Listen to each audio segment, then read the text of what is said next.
Welcome to Through a Glass Darkly Radio. You're listening to United Public Radio. And the intro music was Mark of the Doomslayer by Karl Casey at White Bat Audio. All right, today I had a last-minute guest. Nobody canceled on me or anything like that. I was just lazy, and I just reached out to Ed Riordan literally last minute. So I'm very happy that he said yes also last minute. So before let me just introduce him briefly. So Edward Riordan began remote viewing in 1999 with a system that was an offshoot of CRV. He has since switched to CRV as he finds it to be a better fit for his skills. In 2013, he trained with a highly respected and highly skilled former military remote viewer, Paul H. Smith. He has been a contract associate of Transception Incorporated, an R&D company specializing in the exploitation of CRV and other methods to lawfully extract technology from the state of nature as a means for building, licensing, and enforcing its intellectual property portfolio of patents and copyrights. He served as associate counsel for the Institute for Neuroscience and Consciousness Studies, contributing to their remote viewing study group. He is the founder and host of the Austin Remote Viewers Meetup group meeting bi-weekly at ENAX in Austin, Texas from 2011 to 2015. In 2018, Edward joined the crypto viewing group, producing highly relevant remote viewing work on a weekly basis alongside some of the top remote viewers in the private sector. And I know there's something on here that I think he corrected me last time, but I missed. However, he is now also working at the Future Forecasting Group, doing some great stuff with remote viewing. And with that, and without further ado, Edward Riordan, how you doing, man? Good. Thanks for reaching out to me, Sean. It's good to talk to you, man. What did I miss in your bio? I know I missed something. I know I missed something. That pretty much covers it. Crypto viewing, we rebranded it into Future Forecasting Group, so we're the same team and different name. But yeah, we're rocking and rolling every week. We would do remote viewing projects every single week, and we've been doing that for 6.5 years. We have an enormous backlog of remote viewing work. Probably the biggest, maybe the biggest out there, maybe. But we do continually, every single week. We pound something out. You know, we've done some good stuff.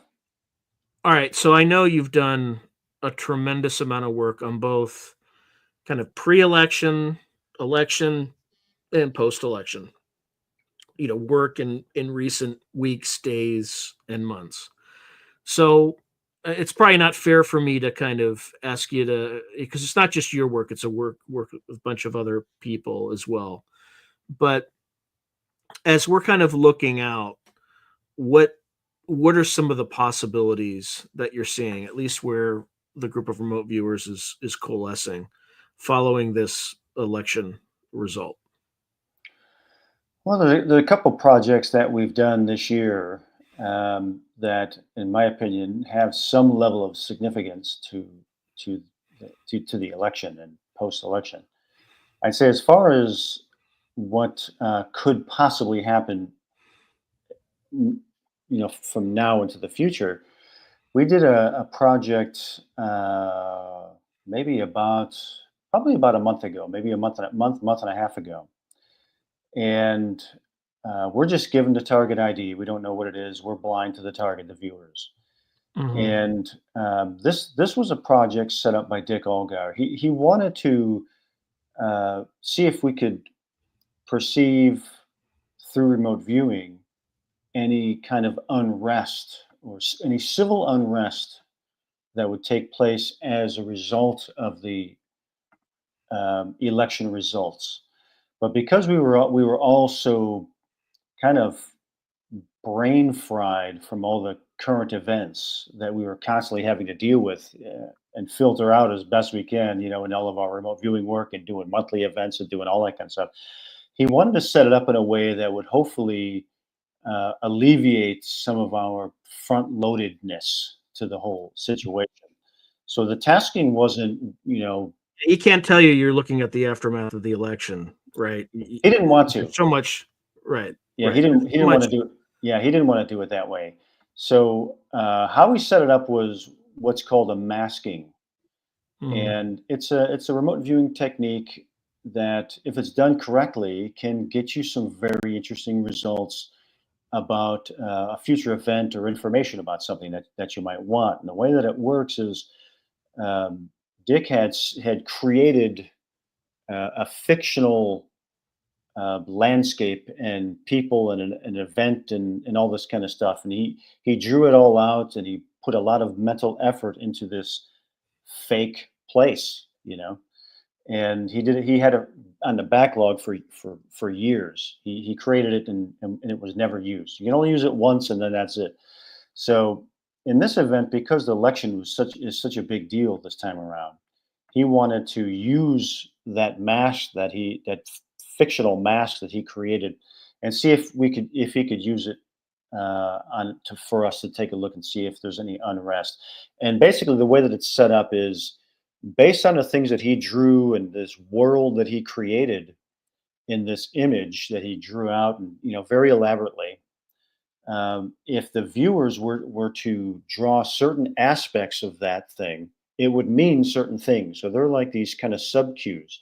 If the viewer describes this in this part of the fictional world, it's related to this. If he draws this part of the fictional world, it's related to this. So it's a can be a very effective way to get some very good data about something without the viewer even getting a hint of what the tasker is really looking for. Because if we would have sat down like, oh my God, here we go, on people are upset, people are angry, they're going crazy, we could get totally locked into that, and a lot of it based on how we're feeling, what we're seeing on the news and on social media. It's too big, and so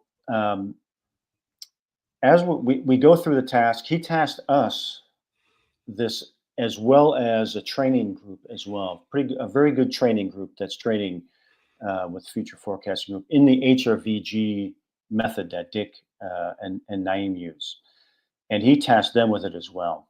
So as we do the sessions, we're doing our debrief to get the feedback. He comes and he says, "All right, here's the deal, guys. I set it up as a mask, and this is it. It's like this ancient, place with these ancient stones and these people they do this worshiping, and I had all these sub cues in here. If the viewers see this, the sun rising coming through the stones and all that kind of stuff, it would mean this.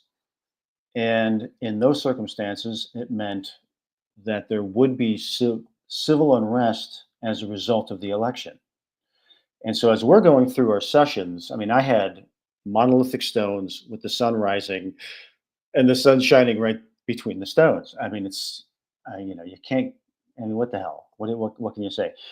As did the other guy said very similar things too. And then in the training group, which was like 10 or 12 people, there were some of them that were right on it too. So we're looking through this and trying to make some sense of, okay, this is a mask. How do we feel about masks? We don't like masks too much. We don't like that kind of thing. But because of the nature of what we're looking at, we were like, okay, we won't get too upset about it. We're trying to look at something important here. This is, in my opinion, this is important use of remote viewing. So we felt good about it. But based on the results, they were indicators that as a result of the election results, there would be civil unrest. And we're seeing Antifa stuff happening now, and we'll see how far along that goes. In my opinion, did you see all the illegal immigrants marching in New York City? Yeah, of It's course. kind of Yeah, interesting. It's kind of yeah. interesting. I think that we probably got up until January 21st, or they have up until about January 21st to revolt. After that, it may not be a good idea for them to revolt. But we'll see Well, what happens in the next couple of months. there's also his sentencing I think on November 26th in New York. So if that judge decides to be provocative, you could have them giving him a prison sentence, and then I don't even know how that would proceed. I don't get any sense of that. I think it would be really, really disastrous to do. Oh yeah, I mean it's obvious. You would just It's basically you would drop a bomb on your country. I mean, it would. yeah You know, yeah, that would be a really bad idea to do that.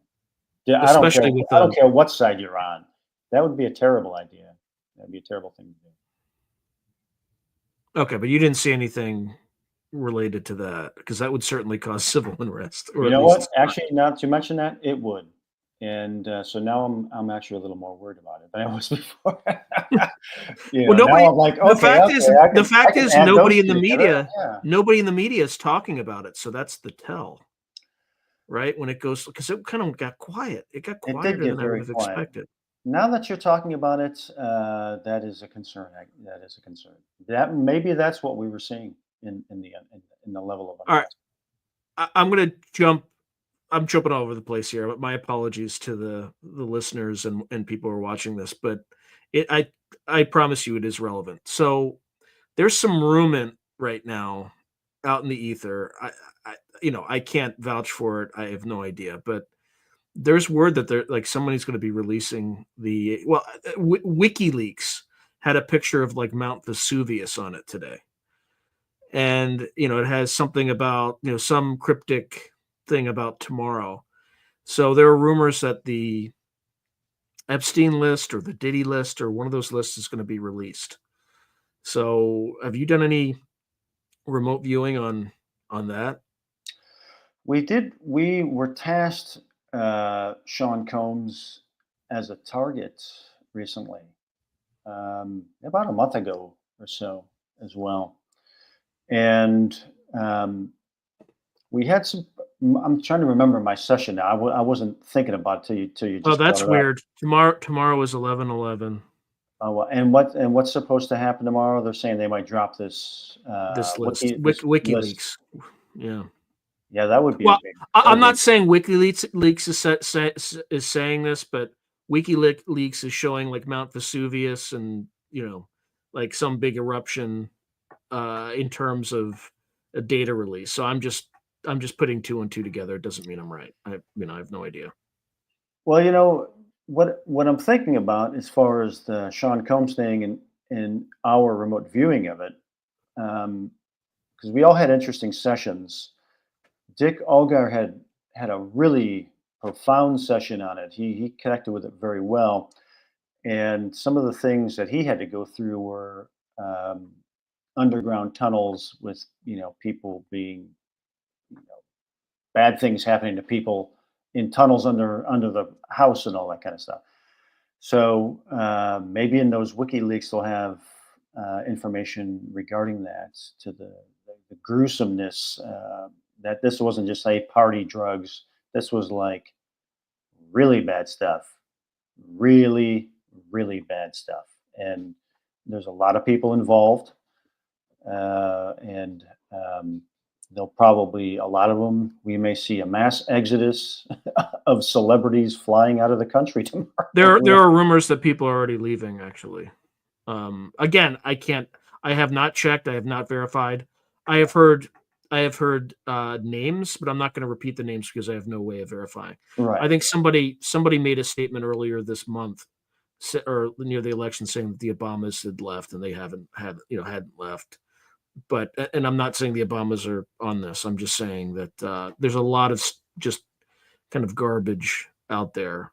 As another example, there's a picture of like a Ukrainian soldier shooting at an effigy of Donald Trump, right? Like, why would they do that? That's something the Russians would obviously love to do and make it look like the Ukrainians.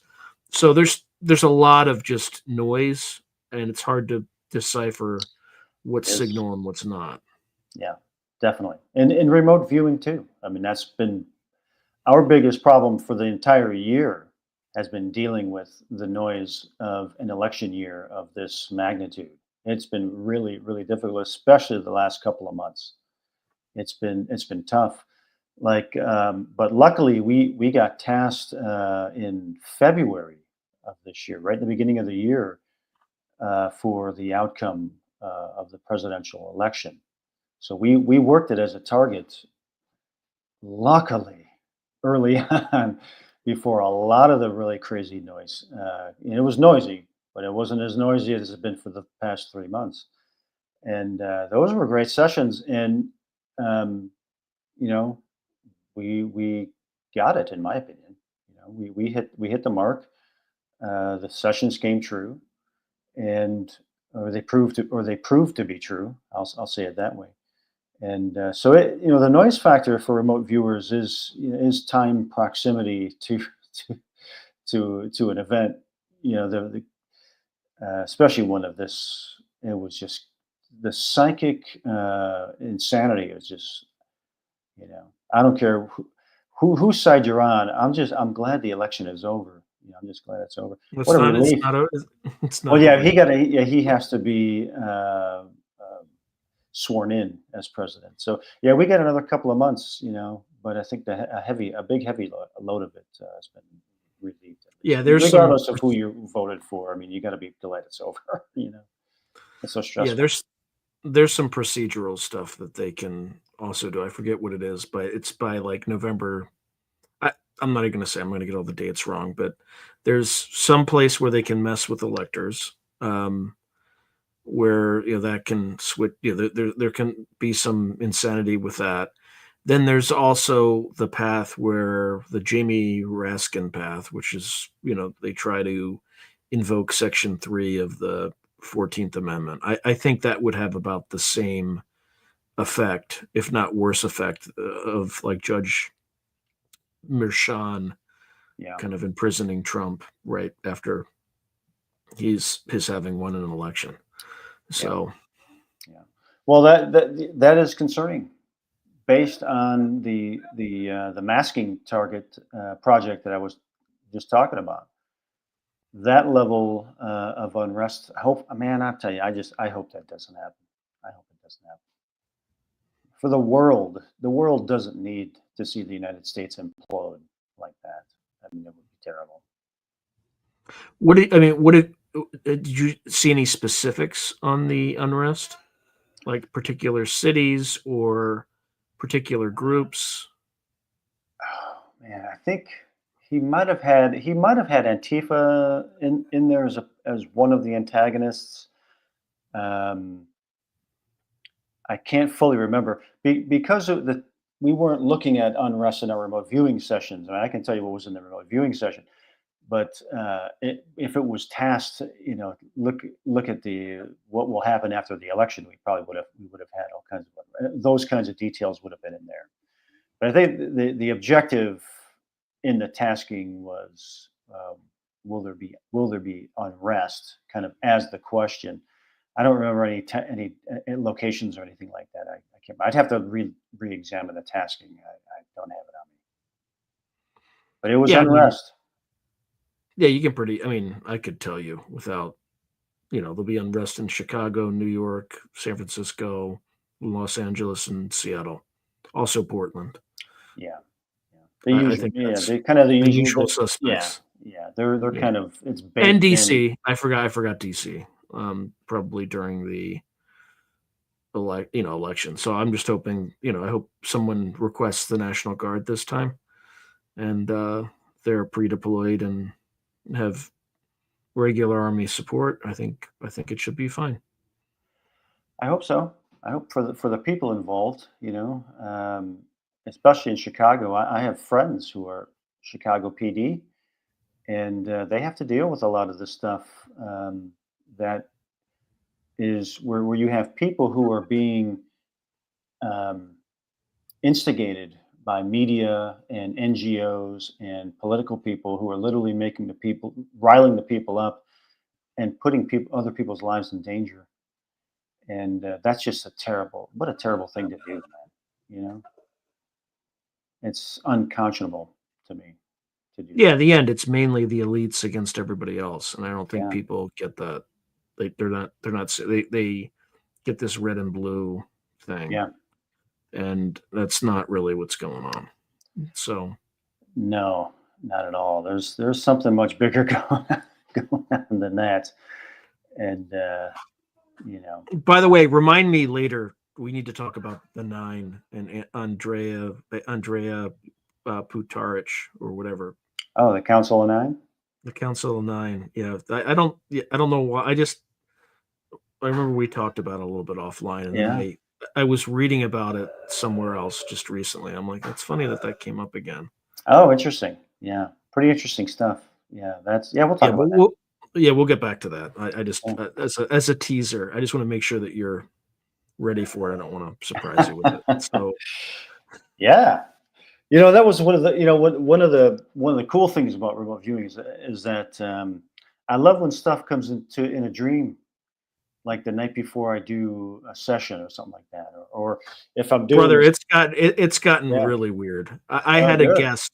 I had a guest I reached out to, and he's just like, holy crap! I literally had a dream last night that I was on your podcast. Yeah, there you go, man. Yeah, like that stuff's happening a lot more frequently. Yeah, it's happening. Yeah, I love it when it happens. Especially with a remote viewing target, because I'm blind to the target. We're blind, and if something comes through and it's really really interesting, it has to have a specific quality to it. Just like Mhm. with the remote viewing, if I'm doing a remote viewing and what I'm experiencing has a certain quality to it that I've become used to after all of decades of doing it. And if the dream has that quality to it too, Yeah, there's a it goes quality. Yeah. it goes Yeah. into the session. I go it goes right into the session. I'll have a whole page dedicated to it. This was from a dream. It was what happened on this night. This is what happened. I'll draw it out, because I don't know if it's going to be relevant or not, and I don't want to miss it. And I'm encouraging myself to have those more. Hopefully I'll Yeah, have more. if you start documenting it, you have more. You have That's more because that's for sure. you get into this kind of pattern of what you want and that kind of thing, and you get the neurotransmitter boost when it happens and all that reward system comes in and it's a good habit to By the work way, Woo Riders DG, he's got a point. So I think Trump's first pick, right? First female to be chief of staff, whatever, neither here nor there. Deep ties to big pharma. Not good. well Not good. she'll have to arm wrestle with RFK Jr. I guess. Yeah, hopefully. Let's see. Yeah, Yeah, yeah, I remember Pat Summerall, but that yeah, he was was a like, sports guy. so, yeah, Was he a yeah, sports announcer? yeah. Pat Summerall. Yeah, Yeah, I I think remember she's his daughter. Yeah. Oh wow. Yeah. Oh, great. I mean, yeah, it's kind of hard. I mean, it is going to be kind of hard to get qualified people who have not worked for one of these random industries, but you just have to keep trying, I guess. Yeah. All right. So, anything else kind of related to this transition of power that we should be on the lookout for? I mean, unrest. I know that you couldn't really go into it because it was a masked remote viewing, so you're not going to get details. Right. Yeah, that was pretty much what it meant. So we'll have to see what happens, and you know, uh, because the way I look at it, the way you look at it as well is that the election being over is just one part of it. Now we got 2 more months to see what's coming in the next 2 months before he takes the oath of office, and so we could see something triggered off by that. If something doesn't get triggered off by that, then we could be looking at what we're seeing now: the Antifa groups who are not happy about they're doing what they're paid to do, and we'll Hmm. see if that increases. My sense of it is that if all goes without incident and Trump gets sworn into office in January 21st or 20th or whatever, that it will probably be a bad idea to do those kinds of I don't think they're going to stand for too much of that under his leadership. So they may see it as their time is short to do as much damage as they possibly can before that happens. But that's just my opinion, and Hmm. you know we'll just see how it unfolds. Hopefully, it'll be peaceful. Whenever we do something remote viewing wise that has a dire look to it, we always Hmm. say, "I hope I'm wrong." I've said that many times. I hope I'm wrong, man. There's a big explosion over here. Or this guy's getting assassinated or whatever. These people are, dying, and I hope I'm wrong. I really do. We don't want to be right about those kinds of things. Like in this circumstance, we don't want civil unrest or civil war type of activity Right. taking place just so we can pat ourselves on the back and say, "Yeah, we predicted it." We want to be wrong about that kind of stuff. I live in this country too. I don't want to have to deal with that. I just don't want to. I don't want that for our country or the world, really. Well, I also imagine you can't kind of go in and start expelling these illegal immigrants without some civil unrest, right? Yep. So if he does that, there's going to be resistance, Yep. That's right? right. So whether however you feel about not you but the audience feels about whether or not he uses government resources to do that, it's going to cause there's going to be a reaction, There's right? going to be Stimulus resistance. response, That's right. right? And we're talking millions and millions of people. Hmm. So it's it's going to be an issue. And like he was saying um, recently, or maybe it was Vivek Ramaswamy talking about it.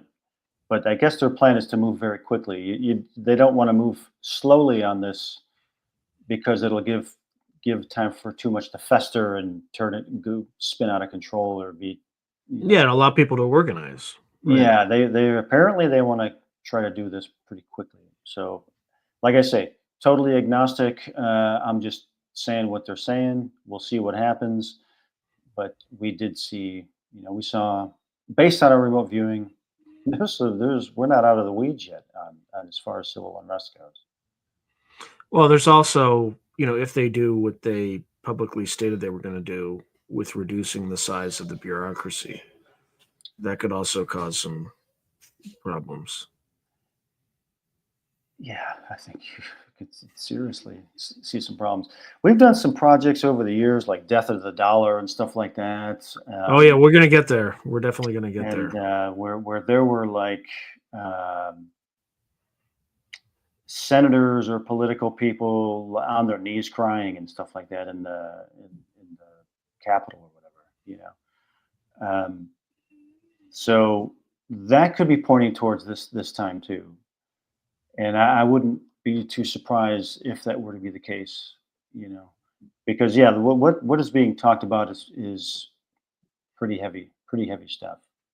We're talking about a big, fast upgrade, that is going to dust off a lot of old cobwebs of some old systems that have been there for a very long time. People have made a lot of money off of them, and if they do what they're talking about doing, they are, going to see a lot of resistance, like you say. People are going to be fighting. So what did you see with the death of the dollar? What I was just describing was, I guess you could say, unrest in the state's capital. I think it was the state's capital that came in. This was Allgaier's session as well, that I could remember the best. I'd have to go back and look at mine. But these were the senators, or maybe they weren't senators, but they were these political people, government people inside of government buildings, who were literally on their knees crying, and as it was like their world was falling apart, and that was for the death of the dollar session. Now, I don't know about the context of the death of the dollar element, and in regards to Trump. I think he's going to work to keep the dollar, to try to strengthen the dollar. If it was the other way around, then maybe they would want or pursue a death of the dollar, maybe to bring in a CBDC or something like that. So I don't know. So in regards to the actual dollar itself, but if we look at some of the gestalts of the session and the ideas around the tasking of where you see officials who are literally weeping because their world is collapsing around them, that would fall into the category of what we're talking about now. Is if they want to go in there, and Elon Musk wants to go in there, and they want to basically scrub out these old systems and replace them with new technologies, maybe in AI systems that are more efficient, less expensive. You don't have to worry about their sexual habits or their loyalties or whatever kind of a thing, because they're not human. Put it in AI to balance certain books. You're talking about getting rid of some powerful people. So, man, I tell you what, I'm just popping the popcorn and I'm gonna sit back, and some of the stuff all I can do is watch. I mean, I can't do anything about it. It's By the way, not AI my is control. definitely not ready for that. I guarantee. I 100%. Like, have you ever tried to use ChatGPT to do math? No, I haven't. It's wrong a lot. Like, It's wrong a you lot. have to check its work. You have to check its work. Yeah. Well, maybe and I'm of the opinion, as far as technology goes, the stuff that they put out for us is the old stuff. They're working with the new stuff. So what I don't know what they have, but I mean, basically the idea is bringing in some new systems that may alleviate some of these jobs, and it might be cheaper, more efficient ways of balancing out some of these accounts, and that's Oh going to yeah, scare some there were people. Man. jobs that exist that could have been eliminated 30 years ago. There's no doubt about that. It's not you don't even need AI to do it. Yeah, you can just that program's got to go. That one's got to go. It just keeps getting bigger and bigger and bigger. And Elon's not a guy that like dives deep and does the analysis. He just says, "I'm going to cut 3/4 of the head count," and then just does. Yeah, I mean, I don't know what's going to Which is happen. dangerous. It's going to be they're going to overshoot it. There's no doubt in my mind. Yeah, But it's better to overshoot it than not to do anything at all. I agree. I hope everything works out for the best. But I'm telling you, I'll be watching this with my popcorn, going, "Oh wow!" What do they have? Like 3 million next. employees or something like that? The federal bureaucracy, Something like that. Yeah, somebody 3 was saying million. how many of these um, government program or branches. I don't know what they called it, but it was like there's hundreds of them, and it's like so many that just aren't needed, but they just they create them so they can give their family or their friends jobs and money, whatever. I mean, I don't know. I really don't know how it works, but from the sound of it, they're going to try cleaning it up. Yeah, these guys aren't the kind of again. I'm in favor of it, but I would be a little bit more. And I wouldn't take a chainsaw or a flamethrower to it. I would take a scalpel and I would be thoughtful about it. But it would, might not get done, right? So Yeah. the problem with getting, putting a chainsaw to it is there are second and third order effects that they're not even thinking of. Like if you laid off 3 million people, you would have an instant recession, right? Because the velocity of money would decline, people wouldn't be spending, and growth would fall off a cliff. So you have to be very, very thoughtful and careful about how you manage it. I mean, the way I would do it is you have a job for a year and a half. Don't bother coming to work anymore, or you just slowly phase out, and then that gives them plenty of time to find new jobs. And you're going to pay those salaries anyway for 4 years. Now you're just paying them for a year and a half, and then if they're important, you recall them during that year and a half and put them in position. And if they're not, they'll have plenty of time if they're smart to find replacement jobs. Probably something like that Trump's old show, The Apprentice. If you're not producing, you're fired. Maybe something along those lines. But we also have to factor in the surprise elements. Like COVID. Yeah, I would. COVID coming out in 2020. Well, I wouldn't do this with like the DOE. I wouldn't mess with that. Yeah. Right. But meaning that they could drop something unexpected, like a COVID virus, to pull all the resources away from that. Or like an agricultural fungus or something. Something. Right?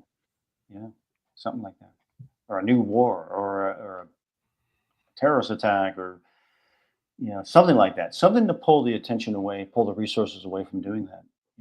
I don't put anything outside of the realm of possibility when you're dealing with powerful people who may be suddenly fighting for their livelihood. Or their By the way, power. Did you see the 30? So Gray Owl or not Gray Owl, Scott Arian just. Have you ever seen 30 Days Later? Yes. That's right. That's basically that scenario. Only it was in the UK. Yeah. Yeah. Well, who knows what the I was thinking about that. Have. But a lot of those movies and books and things like that are sometimes precognitive, unfortunately. Predictive programming, yeah. Yeah. That was what was that? The one with Bruce Willis, where he had to go back in time because of the virus. 12 Monkeys. 12 Monkeys. You're thinking of 12 Monkeys.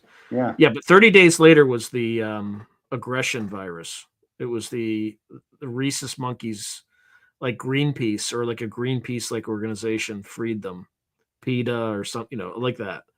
Only fictional. And these monkeys got loose and they had this rage virus, and they bit people, and then people started getting infected and basically Zombie decimated. apocalypse. Yeah. Yeah, zombie apocalypse. But 12 Monkeys is another one that has a time travel element to it. Yeah. That's why I like that one. I like the Yeah, time travel. But yeah, all those monkeys release. I mean, I don't know what they have. Look at the timing of it. Um, my concern is of the timing of it. They want to create a problem, so that might potentially pull back the resources that are in line to be used for some of these agenda changes that are being talked about. So it's a concern. I haven't seen anything. We haven't seen anything like that in our remote viewing that I can think of recently that would involve viruses or anything like that.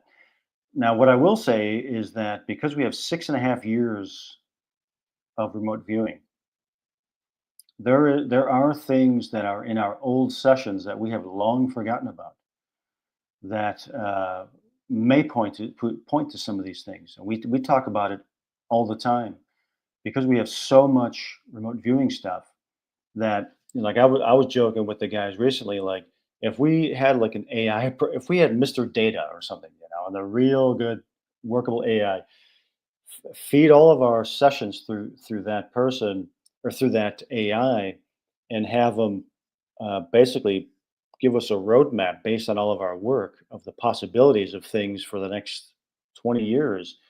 We probably have, or let's say the next 10 years, not 20. Um,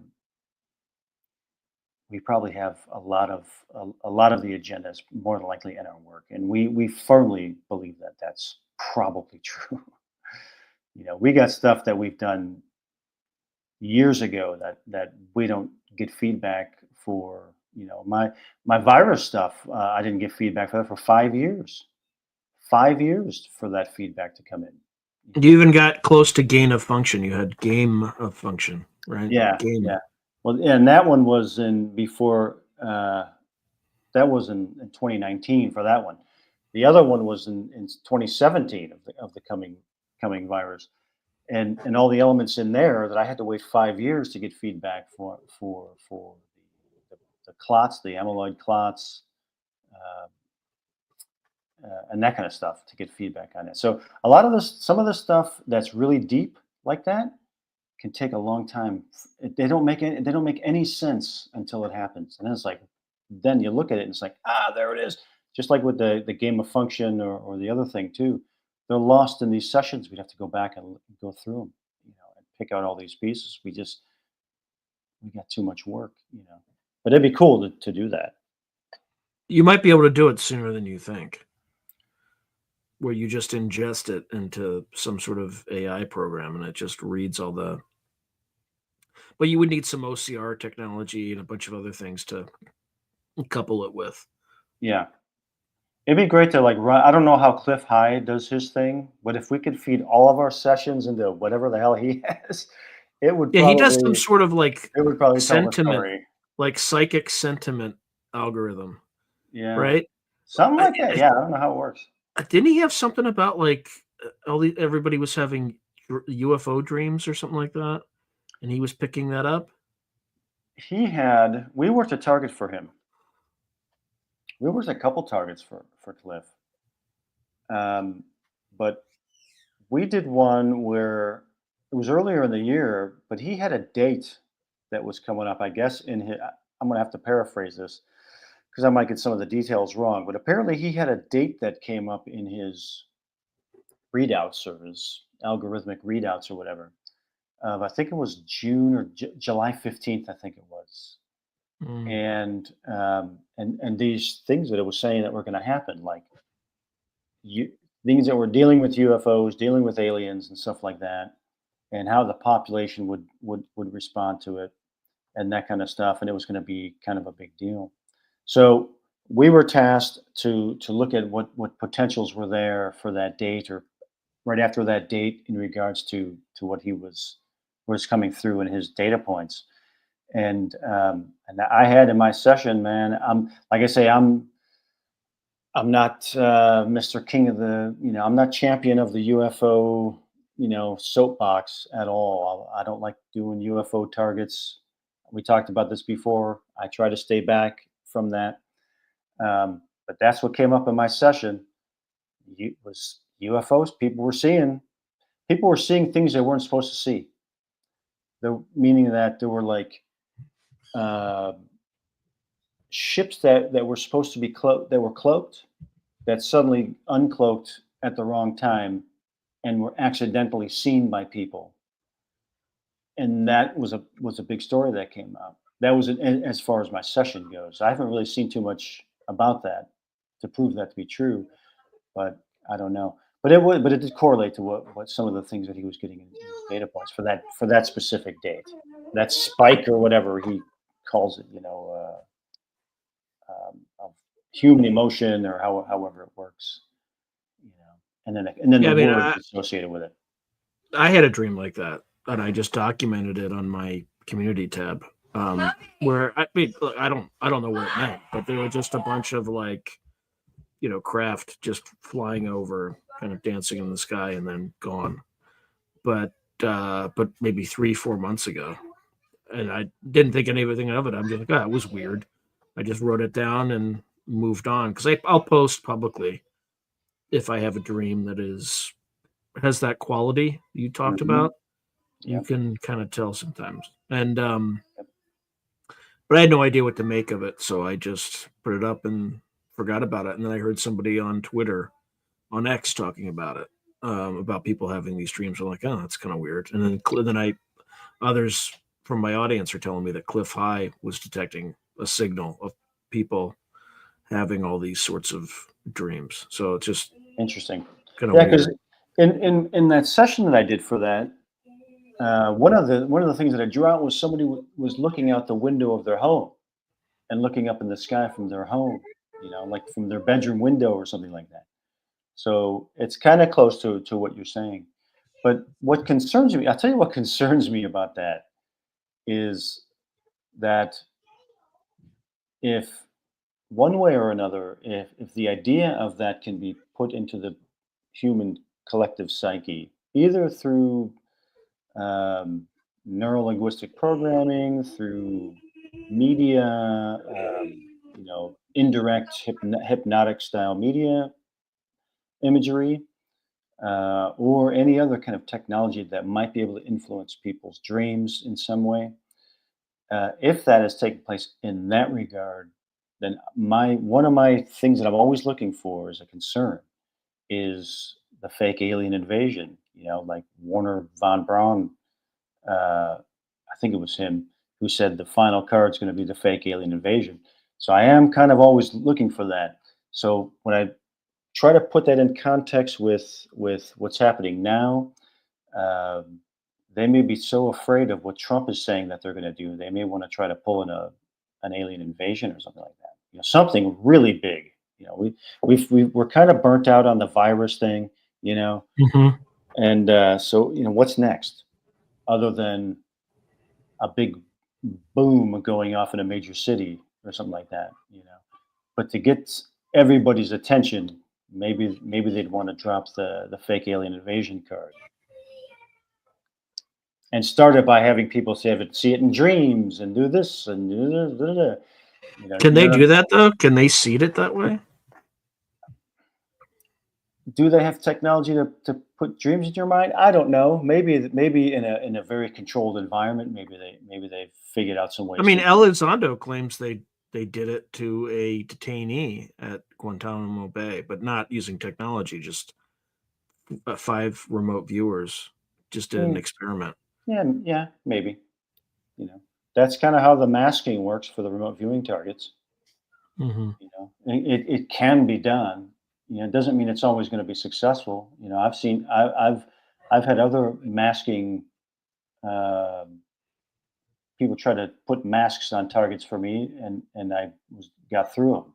It That's the worked. music, right? That's the Yeah, music that you talked about? yeah, yeah. And another one, someone had had a group of a meditation circle, that they had, and in their part of their meditation was to for them to create. They were kind of collectively creating this kind of mind space for their group to exist in their meditations. And so in for each of them, they would do their meditation. They would imagine this place, and then they would create their space to however they want it for their meditation space, and it would be kind of part of this collective. And so I was somebody tasked that to me as a target, totally blind. I had no idea what the target was, but they wanted to see if I would be able to remote view that space that if their meditation space in their minds. And so I'm going through the session, and this is a mentally created space. I'll describe the space, and I describe their meditation, you know, spaces in a couple of their minds, but it was a mentally created space. So a viewer can go through those things, can see through them. They can break through some of those things. They're not always successful, but they're not always a failure either. Like in the circumstance with the one with Dick Olgar setting up for us, Dick, he had to have a conversation. Are you guys okay that I did this? I don't want to piss you guys off. And I said, dude, given the nature of what we wanted to look at, it's important. I'm okay with it. I said, if you would have just wanted to do that just to say, haha, I could fool the guys, then I'd say, Yeah, yeah, that's not good. I'd be really pissed off. I'd be really pissed. But he wouldn't do that.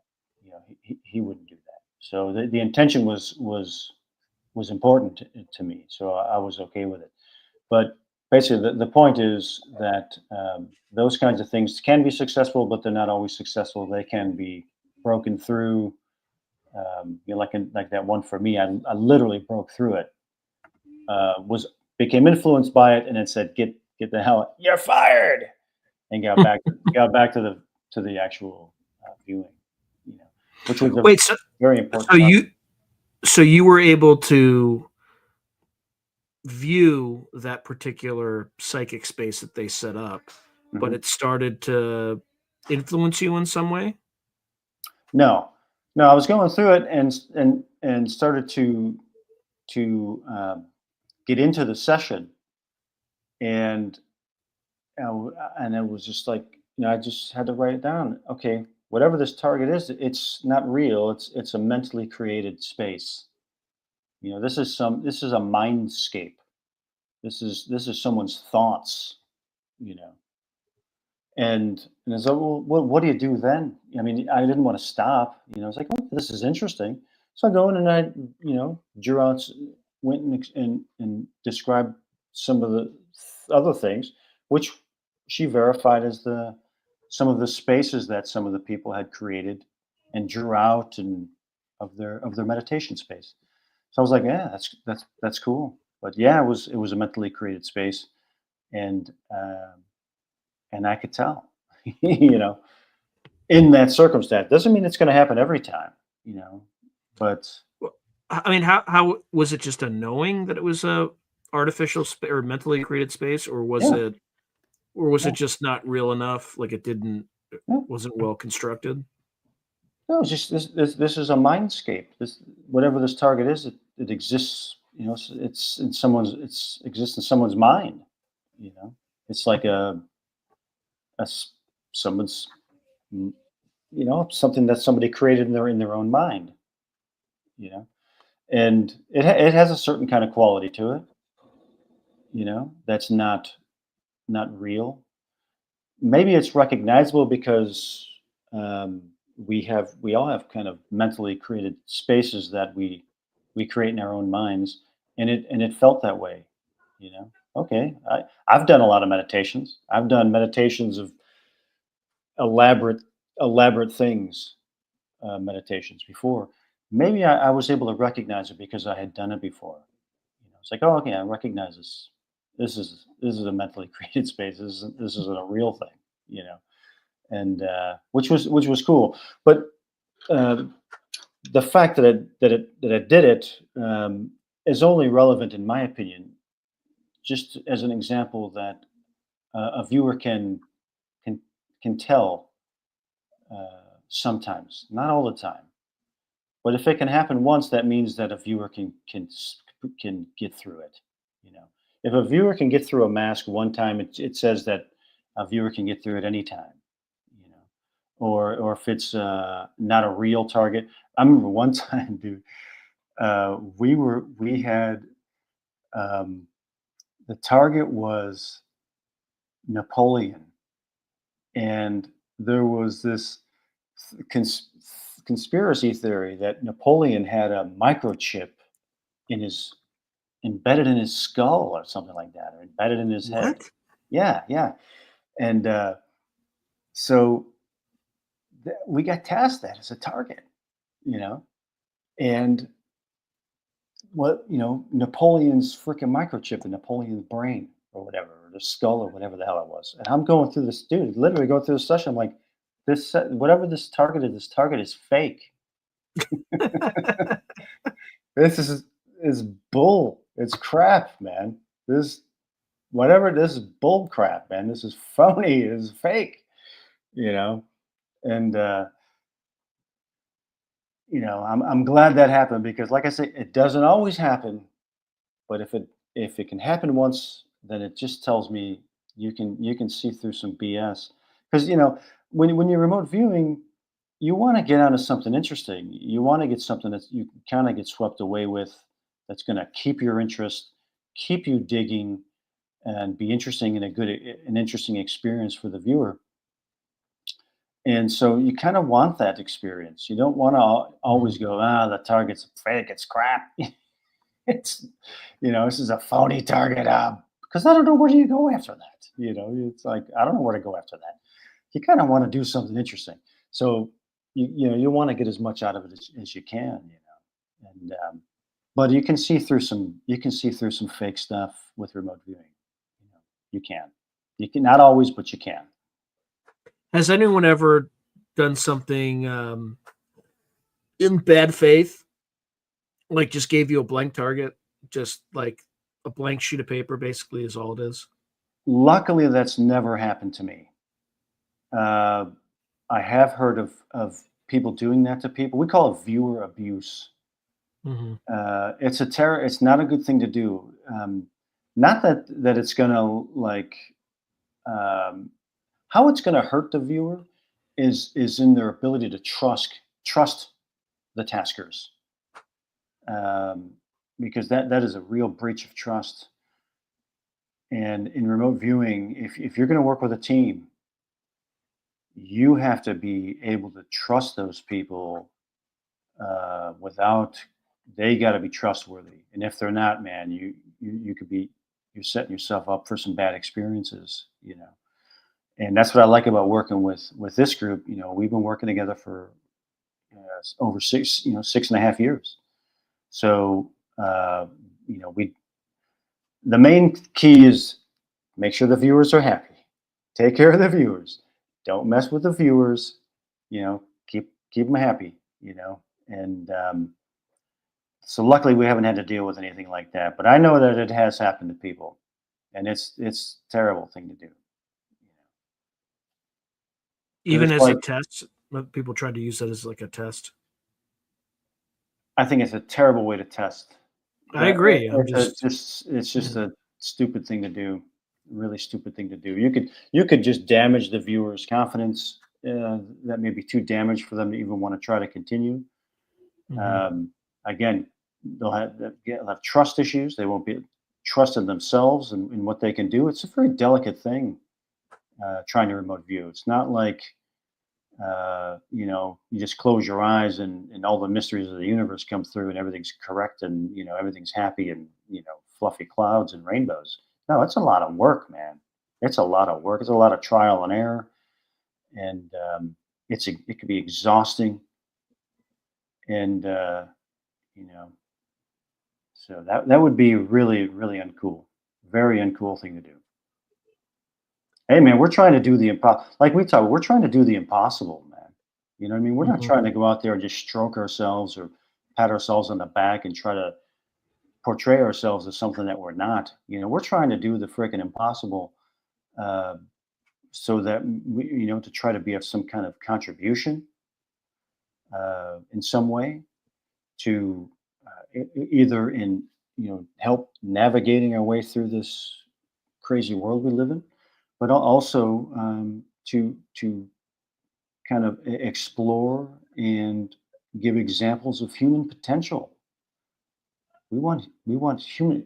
Viewing is about human potential, and we're even if we have a good session at it, man, we're a long way away from really unfolding what we're capable of. So we're trying to push the envelope and keep the whole process going as an interest to the human race, really, so that the next group is going to come out. They'll do better than us at the next group, and continue to try to refine this and unfold uh, our potential. That's really what we're about.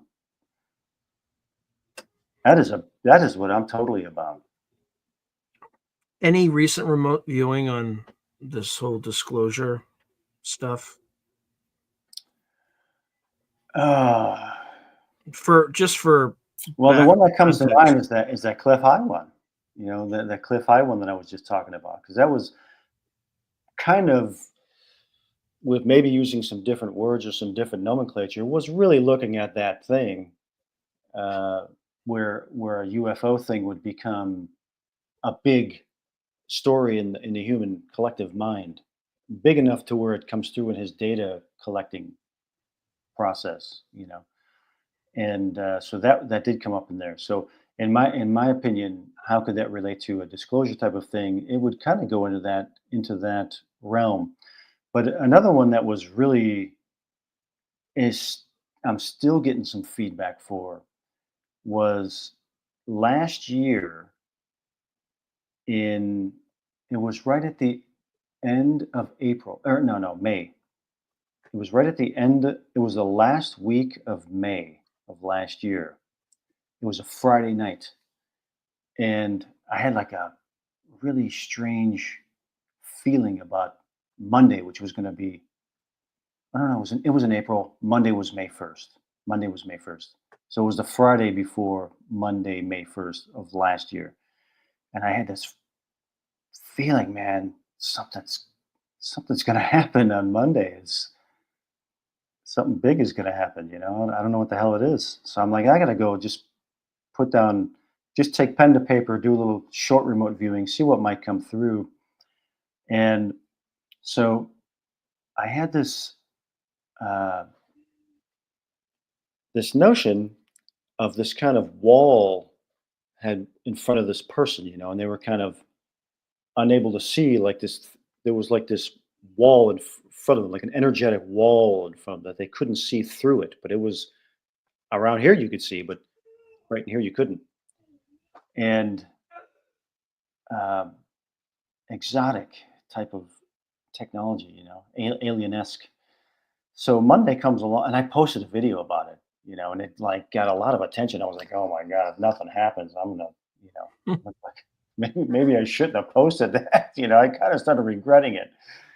And so on Monday that morning, early in that morning, like 12, just right after midnight, was in that story came out about an alien sighting in Las Vegas, where Mm, these guys mhm. were in their backyard, and they saw something. They heard something come down.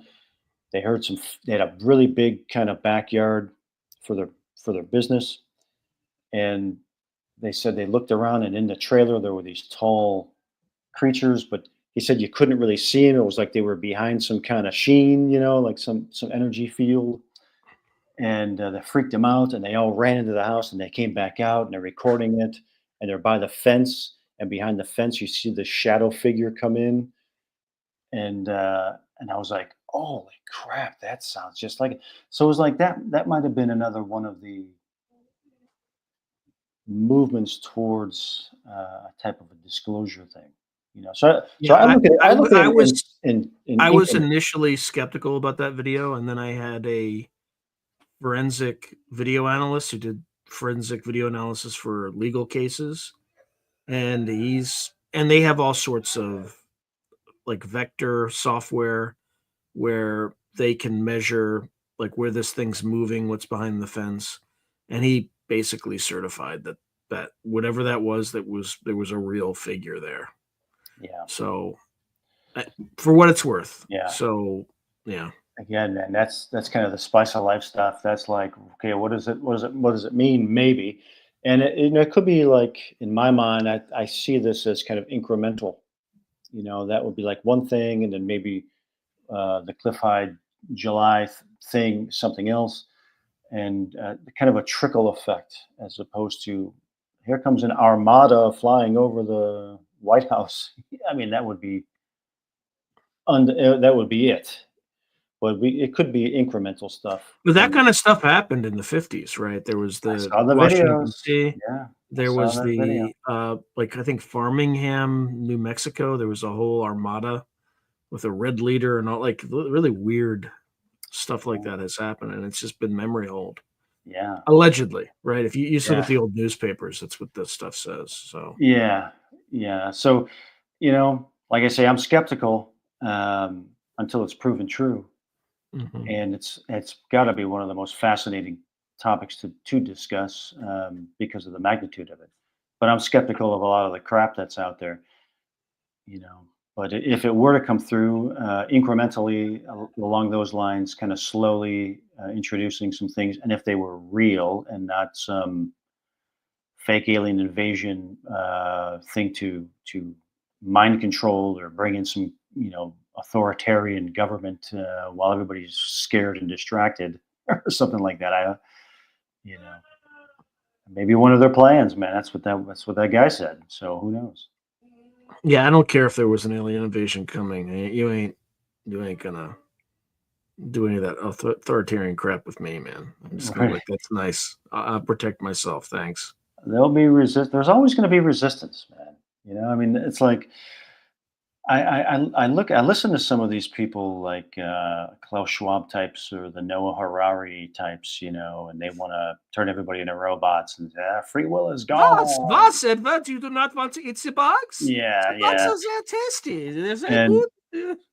they want to turn people and they think they're going to turn everybody into robots and make them subservient to them. It's like the human spirit, the spirit of survival and ingenuity in the human creature.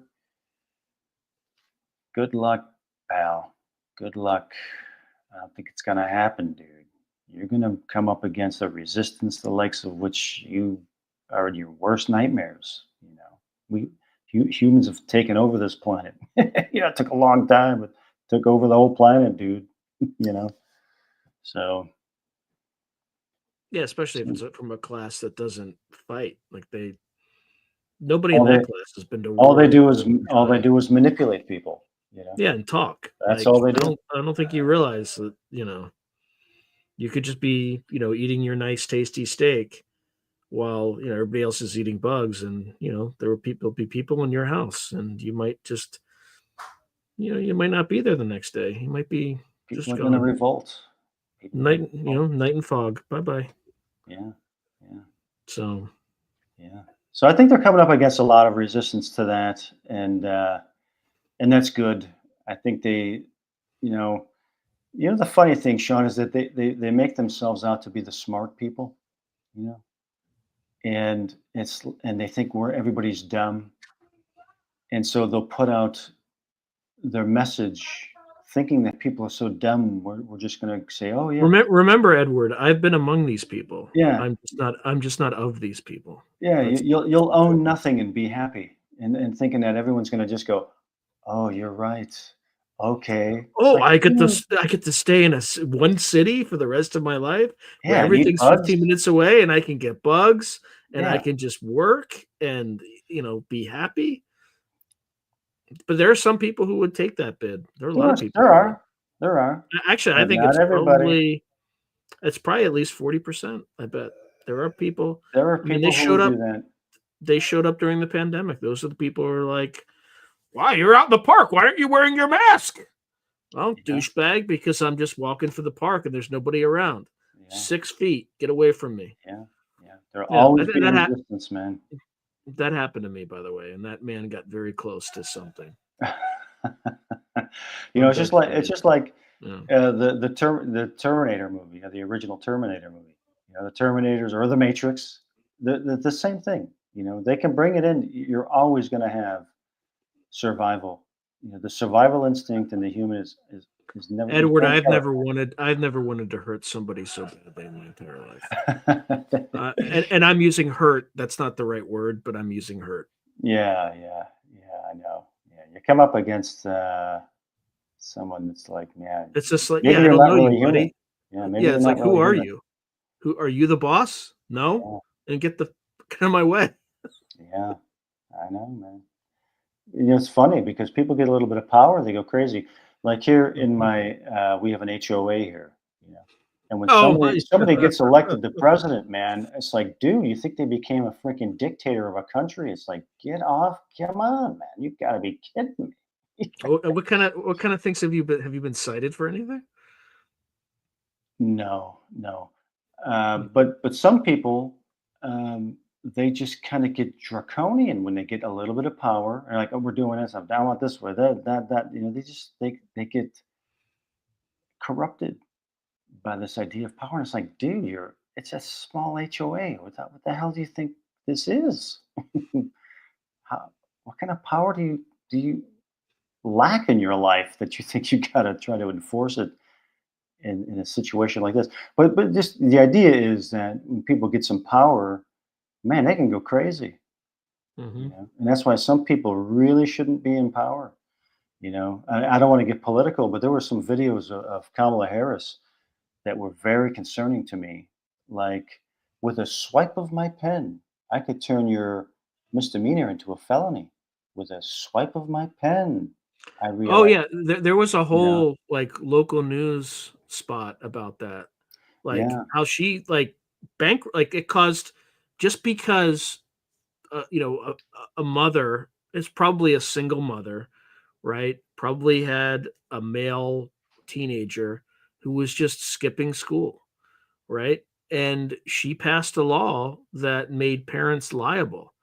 So, like, this woman was cited with like a misdemeanor, lost her job, yeah, went bankrupt. Like, this stuff has, you know, follow-on consequences of just, and that's just bad policy. yeah, Like, yeah. look, yeah, you should make your kid go to school, but as anybody who has kids knows, you can't, unless you're like literally beating them with a baseball bat, right? They're not going to do what you tell them to do all the time.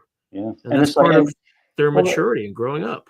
yeah, I mean, the concern about it is, well, where does that end? What comes next? But there was another one too, where, and again, we don't want to get political. I'm just saying what I saw in a video where she Right. was saying, "Oh yeah, if you have a patent, we'll take that patent from you. We'll Oh, take it she said from that you." in the video? Oh yeah, it's on there. You can see it. And somebody in the I audience haven't said, seen that one. I just saw specifically on that "Yeah, on you that can find particular it." policy And somebody in where the audience says, "You can do that?" And she goes, "If you have the fortitude to do it, you can. I do." And I was like, this is someone who maybe shouldn't have that much power. It gets kind of scary when you look at it that way. Again, not political, or anything like that, but the idea is some people can abuse their power. That's all I mean. You know, Even if it's a small amount of power, like you don't have a mask on, and I'm the mask police. you know. yeah, the guy was just some citizen, right? Oh yeah, yeah. He I wasn't seen he wasn't he was just some guy. I seen some of those videos, like a woman who goes into Trader Joe's, and the customers, they I start like, wasn't even going into a building, Edward. I was out in a fucking park. In a wow, park, unbelievable, man. staying the hell away from people. Yeah, I, crazy. anyway, I don't want to. I gotta, because Yeah, I that was the closest that I've ever come yeah, in yeah. my entire life. Well, that's the scary part of when people get that mass psychosis. What is it called? something like formation or some mass mass formation formation. psychosis. Yeah. Yeah. I think it's called mass formation or something. Yeah, Yeah. it's scary. It's like the closest thing to the zombie virus, like from that 30 days with the monkeys. 28 That's like days. Yeah, it's actually 28 days later. I screwed up the 20 title. 28 days later. Yeah, it's kind of like the light version of that. You know, less violence. Remember, they didn't want people to be treated if they didn't get the jab. Remember that? I Yeah. haven't forgotten that. I haven't forgotten Hey that at man, all. this the stuff that came through in my sessions for both the virus and for the QAnon thing. As soon as that thing took place, and then it was like, you got to get one of these, and I went back, looked at, at those sessions. Never an option. Never an option. Like, why? All right, we're obviously not going to talk about more Yeah, about this because, because then people start putting stuff in the comments, yeah, and we don't then want to. and then I get a video. I literally got a video that was removed for that. We don't want to we don't want to polarize. We don't want to get polarizing. I don't care about polarizing people. I just don't. I don't want to get the censors to ban the video. That's all. Okay, so the Council of Nine. Any remote viewing sessions on that? We did. Well, first of all, what is it? What is it? So people know what the heck I'm talking about. The Council of Nine is, and I'm not an expert on it. I only know what came through in my session and how it related to my session. And then it was, other than that, it was not something that I really investigated further. But there's just as an aside, and I'm going to be very non-specific because I don't know all the details, but I think Peter Levenda's done some research on this. So about like something like 10 years before JFK was assassinated, everyone associated with that assassination had been channeling or engaging in seances or whatever with the so-called Council of Nine. There were like 9 people that were associated with it. And then there's some link to Andrew Puharich or Andrea Puharich, but I can't recall, and I'm not. If I say anything more, I will get something materially wrong. Or actually, while you're telling me what's happened in the remote viewing session, I can't guarantee this will be right, but I can ask ChatGPT. Oh yeah, ChatGPT knows all. So, but what we were tasked to, that the Council of Nine thing wasn't what we were tasked to. It was the rapture is what we were tasked to, and in the tasking itself wasn't just the rapture as it's talked about in religious groups. It was also as it related to the raw material, were books channeling some entity named Ra from the late 70s or back in the 70s or something along those lines.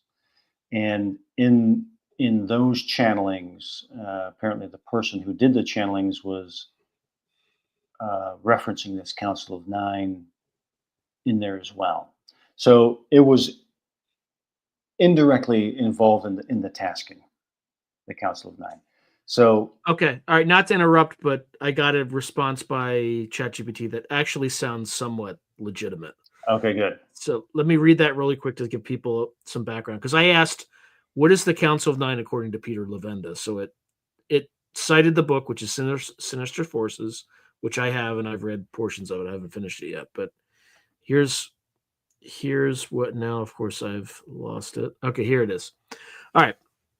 Peter Levenda, in his book Sinister Forces, The Nine, a grimoire of American political witchcraft, explores the idea of the Council of Nine, a group of entities purportedly contacted through seances in the early 1950s. These seances were organized by Dr. Andrea Puharich, a researcher with interest in parapsychology and the occult. During these sessions, a medium named Dr. D.G. Vinod allegedly channeled communications from the Nine, who identified themselves as extraterrestrial beings guiding humanity's spiritual evolution. Levenda delves into the backgrounds of the participants, noting that many were prominent figures from elite American families, such as Arthur Young of Bell Helicopter fame and his wife, Ruth Forbes Payne Young. He suggests suggests that these individuals were involved in a broader network of occult and intelligent activities, implying that the Council of Nine's influence extended into various aspects of American political and cultural life. In his analysis, Levenda posits that the Council of Nine represents a convergence of occult practices, intelligence operations, and elite social circles, reflecting a hidden dimension of power and influence in modern history. Anyway, that's some creepy stuff. All right, so what did Yeah. you see? So you were looking at the rapture, and Yeah. then what? Well, that was one of those sessions where the dream element came in the night before I started working on the session, and I'm dreaming, and I'm standing at my garage. My garage door is open, and a delivery truck stops and backs up, and the door opens, and a guy gets out of the truck and says to me, "It's the Council of Nine," and then they unload something off of the delivery truck. I don't know what that was, but I woke up and it was like, oh man, I got to write this down. So I wrote it down, and I included that into the session for. So we're doing a debrief, and I'm talking about this, Council of Nine stuff, and I'm like, but I don't know what the target. I don't know how it relates to the target. I don't know how it relates to rapture. I don't know this raw material stuff. I'm like, I don't know how this connects. So I just do a quick Google search, raw material, whatever it is, Council of Nine, and there were all these references and references to Saturn and all this other stuff that was coming through in my session, and just a lot of feedback was coming through in there, and for the session, which, dude, I wish I could remember more, but that was about 50 or 60 sessions ago. They're so hard to remember. If I didn't, I'd have to go through it now to tell you. But I got something I want to show you though. Hang on.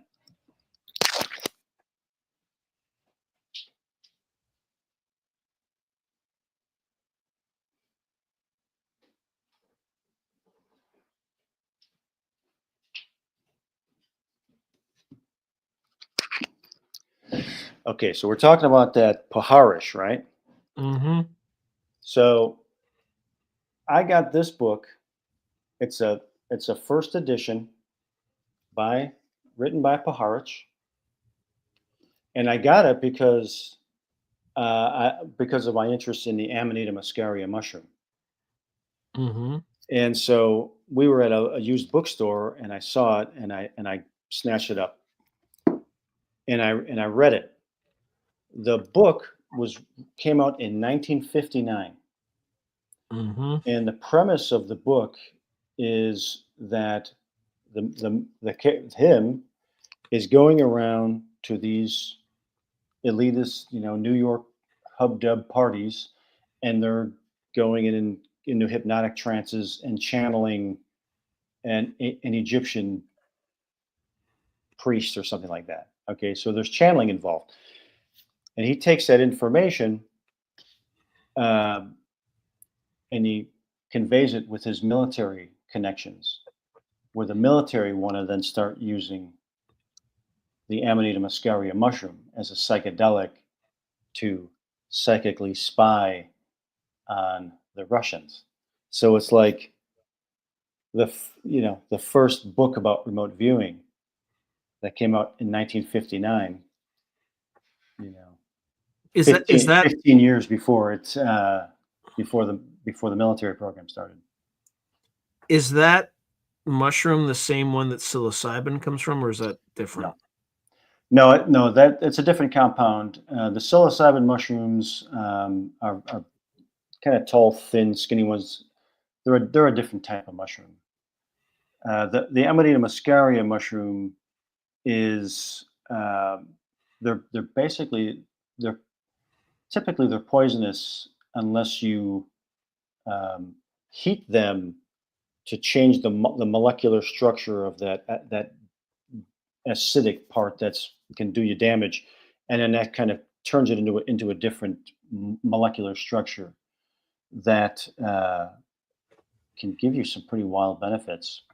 Like that's it, muscimol. That's it. That's the psychoactive Yeah, ingredient. the wisdom of crowds, my friend. The wisdom of Oh crowds. yeah, oh yeah. It's been a long time since I looked into Amanita muscaria mushroom, but it has a very long history. The berserkers used it. They would gobble up a bunch of it and then go to war and do these kinds of crazy things. The shamans used it for their shamanic work and stuff like that. But anyway, the book, that's the focus of the book. They're using that mushroom to see if they can induce a psychic experience that the military can use as a psychic espionage, which I thought was like so great because it came out in 1959. The remote viewing program didn't start till the early 1970s. So this is pre remote viewing.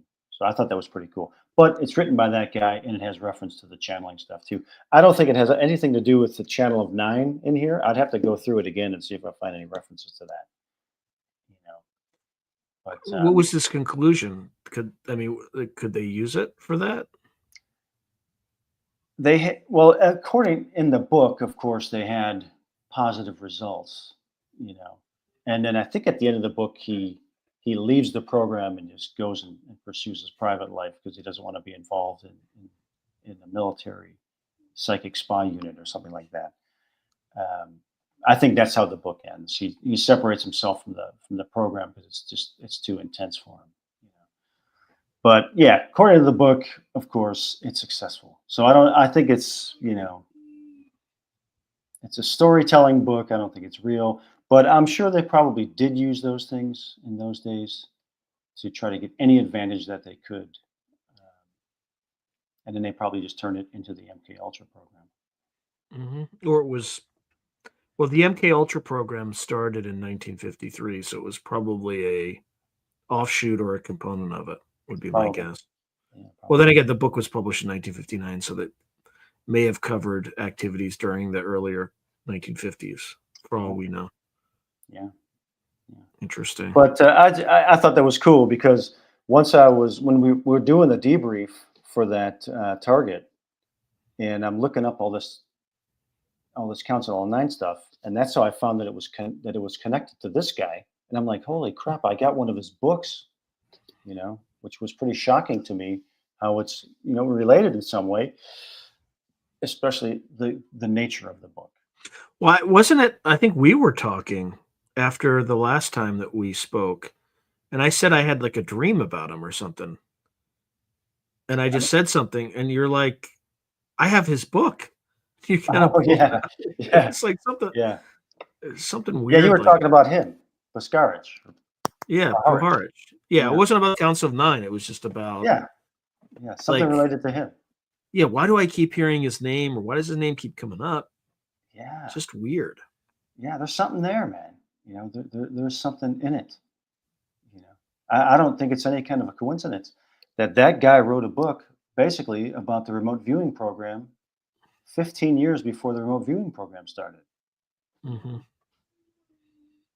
And Well, same thing with like there's Bell something to it. Helicopter, like that guy with Bell Helicopter, and I think I think he was the one who funded. You know who Mishlove is? Yeah. Yeah, I think he's the one who either like I don't know, they had some sort of collaboration with his parapsychology program or degree that he got that Mishlove got at Berkeley. I don't know if it was Andrew Young, but it was definitely somebody associated with Bell Helicopter. And I think they were using these seances to get technology. Like there's just like lots of weird stuff. Hey, so did the Nazis. Um, Hmm. the transception, the from you read my bio, but that was Hmm. a guy, Jerry Hearthcock out here, who created a company, Transception Inc., to use remote viewing to try in an attempt to extract, as he says, from nature future technologies and patent them. And so it's really nothing new. You can say that's Da Vinci did the same thing, or any invention. But yeah, we did some pretty cool stuff. I did a couple of pretty good projects with him. One of which a portion of my remote viewing is in a patent application that has been submitted by him for a conscious, what does he call it? Conscious transistor or something like that. He has, technical language for it. But basically, the pursuit is biological technology, and that's what we were looking at. And if the patent is approved, then my remote viewing work may be the first remote viewing work to end up in a patent like that. So we'll see what happens. Are But you still doing work for Transception? no, he hasn't done it. He moved on to different elements of his life, but he still works on the patent. I mean, he submitted it, I think, last year, but he and I haven't worked together in almost 10 years. He moved away. So when he lived here in Texas, we would get together maybe once a month and work a project. And we worked some pretty wild stuff. It wasn't just all technology stuff. It was some pretty cool stuff. Asteroid P67, the Phobos moon of Mars. Yeah, what's the deal with Phobos? Is there something weird Dude, going on with that thing? I tell you what was in my session was that inside of the cavernous part of this larger body was something was being grown in there, like an incubator. It was like a place where things were being grown. Organic products were being incubated inside of there. Like ships or like No, living ships? living things. What does that mean? I don't know what it means. Maybe there's some growing bacteria in there, inside of a cavern, in the moon, or maybe there is an alien force in there who is growing things in there. Basically, what we were trying to find, or what he had in mind, was what happened to the Phobos 2 satellite that was on its way there, and the final. That's the Soviet satellite, right? Yeah, and the final picture it took, it looked like it was getting hit by something, or something was coming at it, and then it went offline, and they never heard from it again. And so we were trying to find out what that was about, what took out that satellite. And but that's where I went with it, was inside of this cavernous area where something was being grown inside there, and that, to me, it was like an incubator. So who the hell knows? I tell you what, though, after I did that session and I got the feedback and I started looking at the images of that quote unquote moon, I don't know what the hell that thing is. There are markings on that thing that you have to wonder, how the hell did that happen, man? One, there's a big giant dent in the front of it. There's a hole in the front that looks like it got crushed by something. So there's a big giant dent in it. And then there are these markings that go around it, like it was chained. I mean, I don't know how else to describe it. Like some chains were wrapped around it or something like that. It is the freaking craziest looking thing, dude. But I believe that's the one that Buzz Aldrin said there's a monument on that moon. And who made that? How did it get there? Who made that thing? So there's some weird stuff on that one, but yeah, it was a weird session. What did some of the other remote viewers see in that thing? It was just me and him. That was just me and him on that one. Mm-hmm. Yeah. So that was just him and I. Him and I worked. We worked together on 3 different technology projects. One of them was a microchip that was created by IBM that was 12 atoms long. That's how small the microchip was. A microchip that's 12 atoms in size. It's hard to even comprehend. But I did, and it was great. I loved it. The other one was nanotubes and nanophotonics was another one. And those were just great. I loved them. They were all super weird tech stuff on a microscopic level, which I enjoy when I get the opportunity to do something on a microscopic or subatomic level like that. I have a blast. I love it.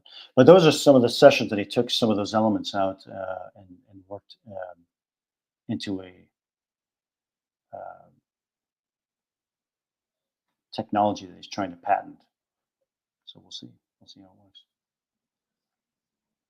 Any other things ahead for the next year that you've seen in recent sessions? We did some projects. Europe 2025, I think we did. Oh God. And God, dude, I can't remember. I think we're actually going to debrief one this week. There was from a couple of years ago, looking at, or I guess go over it again. I think it was Europe in 2025. But dude, we did these 3 years ago. I gotta go through them. I can't remember.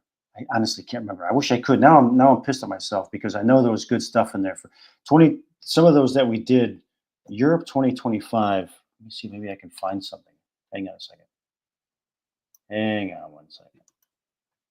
And you did that in 2023 or 2022? It was 2022, 2023, maybe even 2021. I honestly can't remember. Let's see.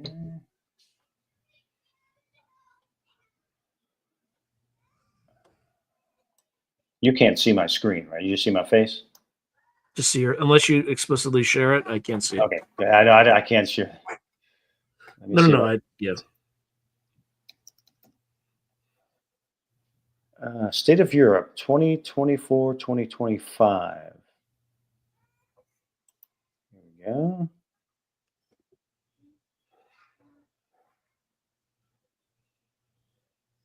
Let me look at my session here and see if there's anything I can remember.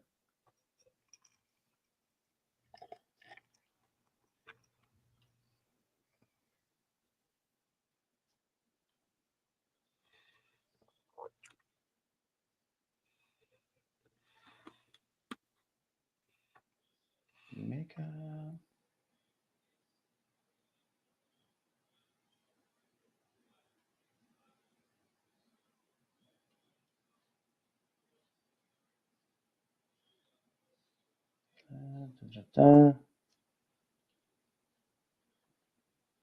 Oh yeah.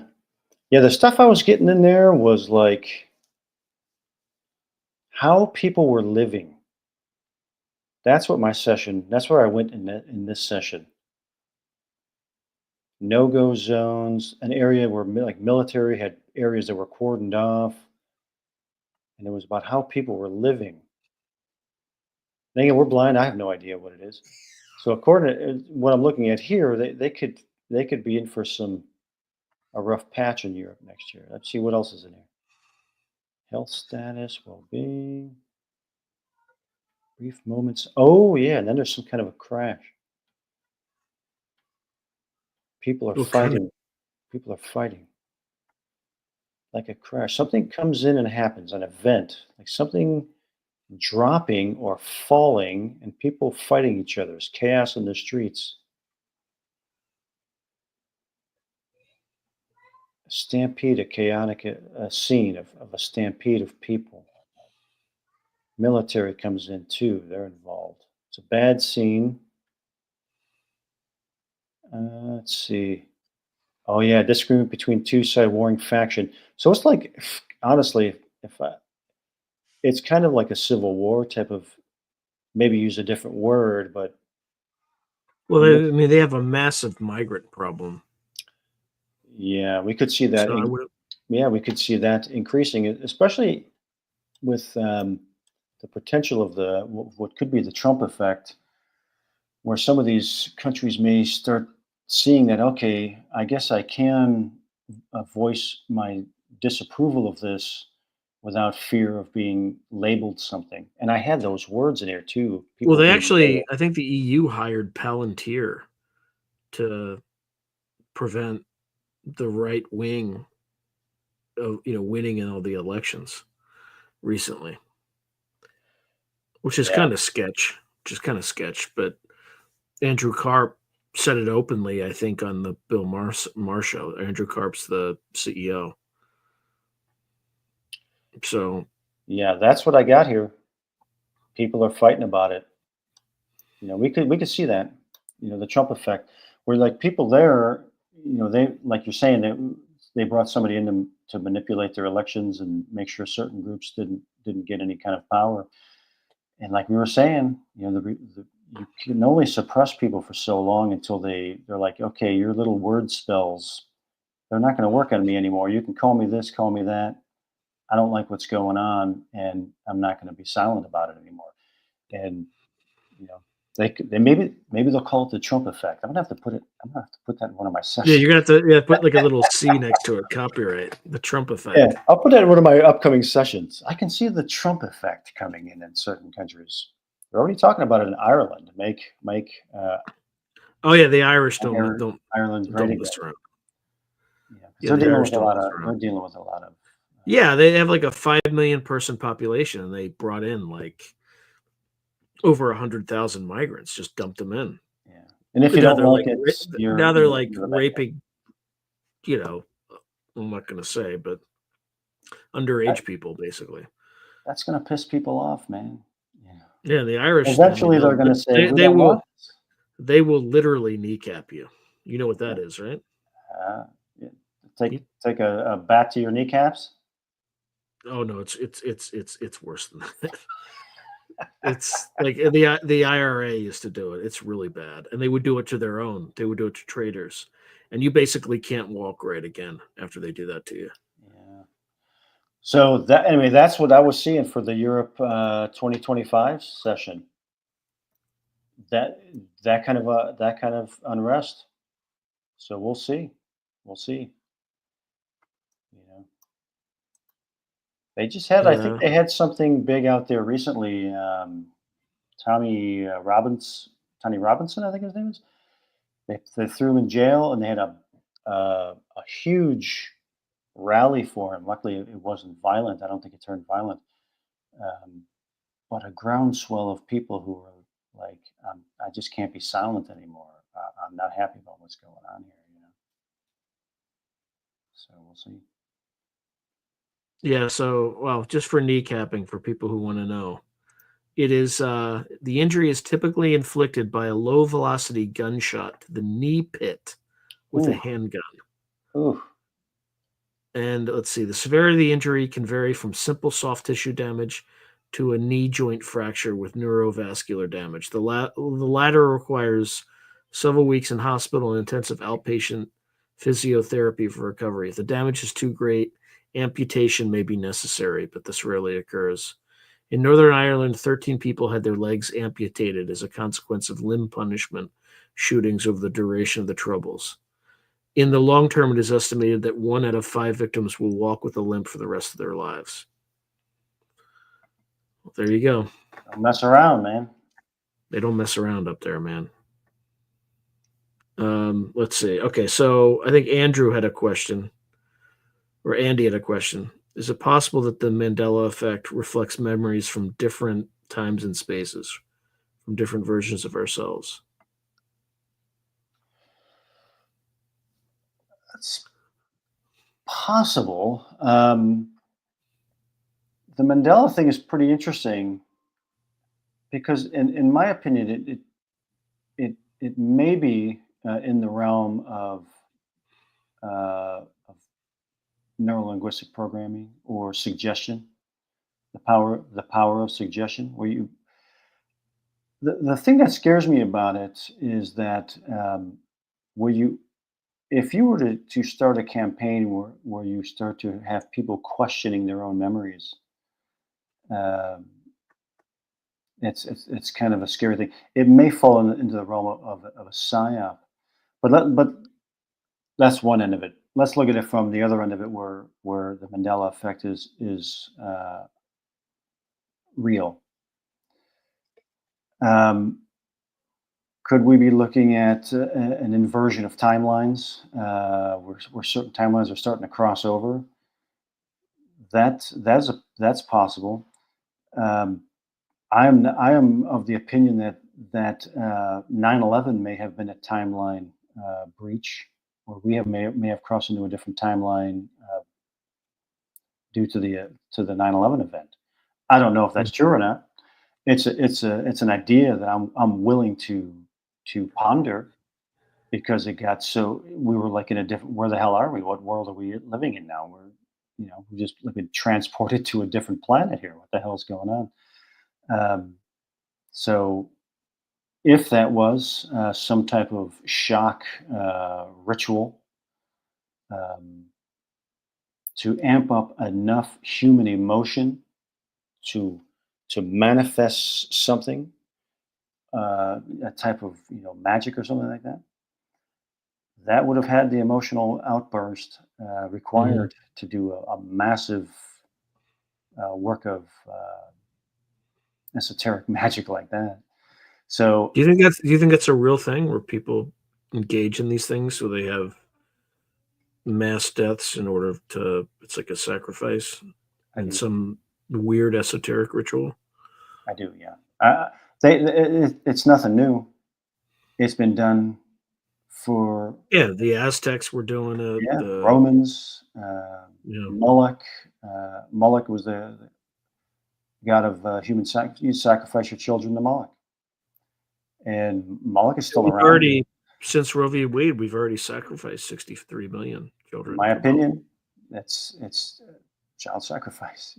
And they Yeah, just call it something different, and try to make it as pleasant anodyne as possible. as possible, as painless as possible. I guess I don't know how else to describe it.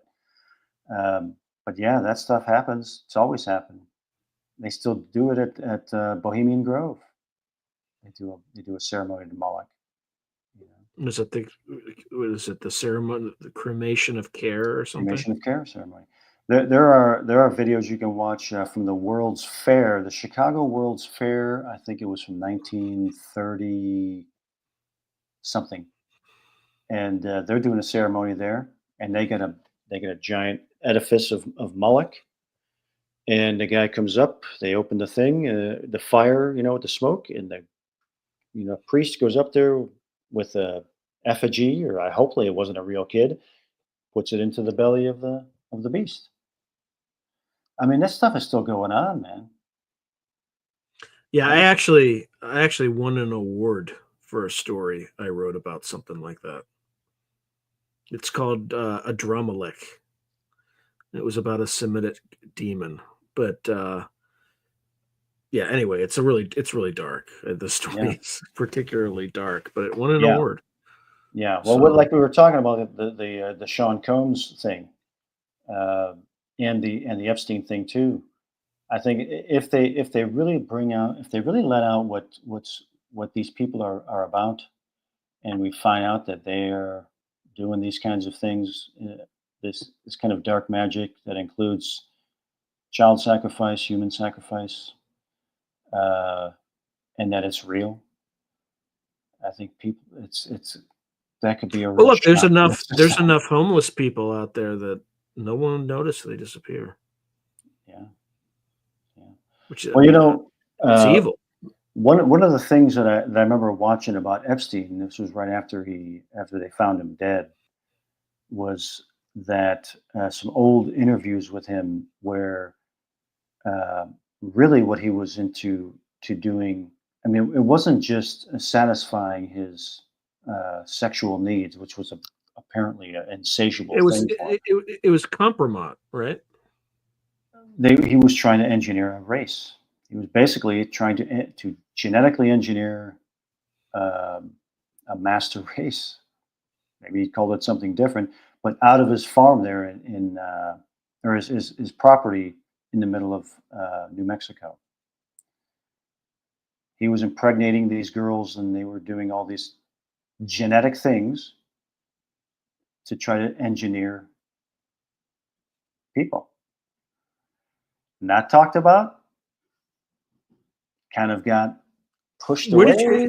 did you see this in the remote viewing session, or did you? No, I heard him talking about it, and somebody had an interview of him talking about it. He's like, "That's why I got my space." I mean, his property is like in the middle of government property. Everything around him, I think, is owned by the government. You got to like fly an airplane even to get into that place in New Mexico.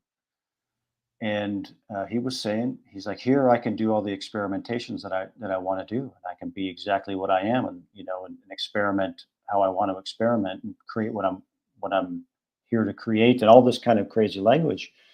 And yeah, that was him talking about it. And you have to deep dive now to find it because that whole story really disappeared fast, you know. But Megan Kelly has hinted to some of this stuff coming out. She's hinted about it. So maybe she's going to do, maybe apparently she's got some information. And so maybe she'll start dropping some of it once it becomes safe to do it. Yeah, there's one thing he was also doing is more on the surface is just compromising people. So you Yeah. basically compromise your elite so you can Yeah. control them and they can't go Yeah. off and Yeah. Those, basically those do what Trump does, right? yeah. Like, just tho- like you got nothing on me. So yeah. And we're looking at the obvious things. He's compromising powerful people so that he can get them to do his bidding or for whoever's bidding, and he's a pedophile. So we're looking at the two bright shiny things. What else is going on? What these guys are into, and him and Bill Gates and these level of people that is beyond their sexual preferences, and into genetic engineering and these types of things.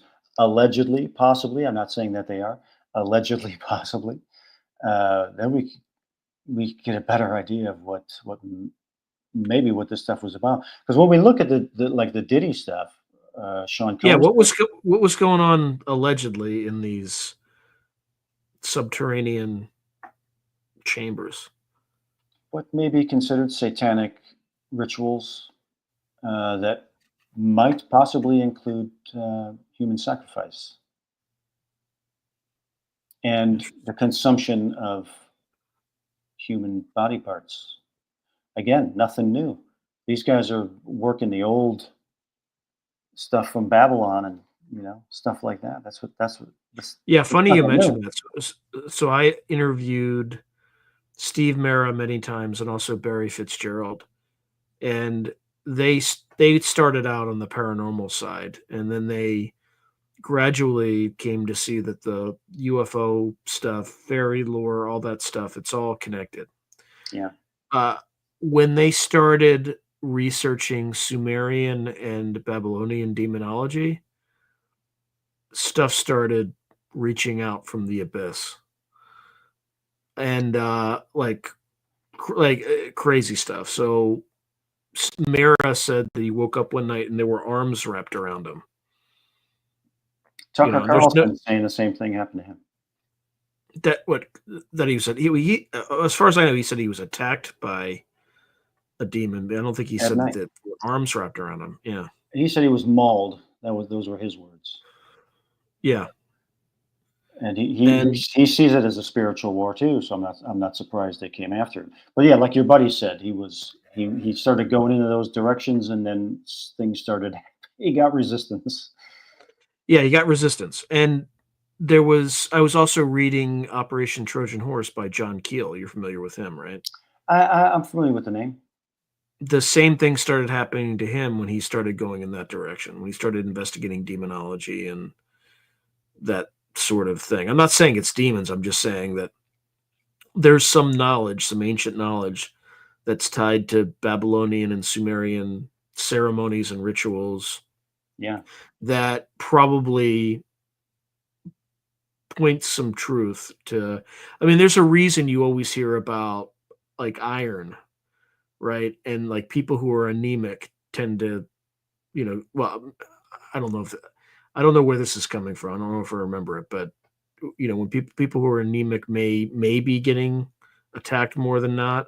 But in all this lore, in the fairy lore, in kind of with ghosts, things like that. So the one thing that keeps repeating is they don't like iron. If you talk to people who are in magic, practice magic, they also talk about these entities that they deal with. They don't like you to have iron around them.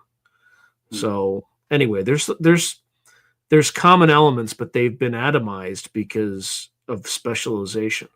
People assume UFOs are different than demonology. They assume it's different than the Fae or whatever, and it might all be some sort of ultra-terrestrial presence that's on the planet. I don't know. I don't pretend to know. It could all be different too. I have no idea. But same here, man. Yeah, same here. I'll explore the ideas, but I'd never say anything was absolutely true or anything like because I don't know. I don't know. Even if it came through in a remote viewing session, I'll say it's interesting until it's proven true. That's all I got to be honest about it. now, you see anything? Did you do any remote viewing of Asia in 2025? Not that I can remember. No. Okay, let me just see if there's anything else.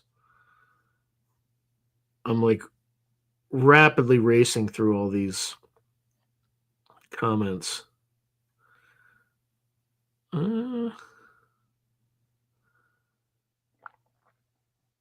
Yeah, like Jack Parsons and all those folks, right? Yeah. Doing all sorts of They don't hide it. portals in the desert. They don't hide it, man. You look at some of these rituals that some of these celebrities have been involved in. They're they're even if they're faking it, they're drinking blood, they're eating human body parts, and it's like, why would you do that? Why would you do that? It's not entertainment. You're doing it for a reason. The people that are involved in it are serious people. They're not. It's not a frat party. Mm-hmm. And these people don't have the mental capacity to really judge what the implications of what they're doing. They're not geniuses. What it appears to me, it is attached to power. If you want power, you gotta do something. You can't be passive. I saw one video. It was like a B-list actress who went to one of these parties, and somebody captured on her phone. She ran out of there screaming. They're saying they're eating people. They're eating humans. There's a dead body in there. They're eating people. She was like screaming hysterically out of her mind. And if she was acting, then she should be an A-list actress because that was some pretty damn good acting. Well, after doing that, she ain't gonna be a Oh B-list no, either. she might get an Anne Hesh or someone disappear, But they don't hide it, man. They don't hide it. Yeah, they're getting. I mean, they have been bold, but I think things have changed in the last few days. It's going to be an interesting. 2025 has always been set to be an interesting year. The Deagle report. You familiar with the Deagle report? Yeah, and I'm also it also coincides with Lynn Buchanan's remote viewing. Have you done any remote viewing related to the Deagle report? No, I don't think we did. Actually, can you explain it for people who have no idea what you're talking about?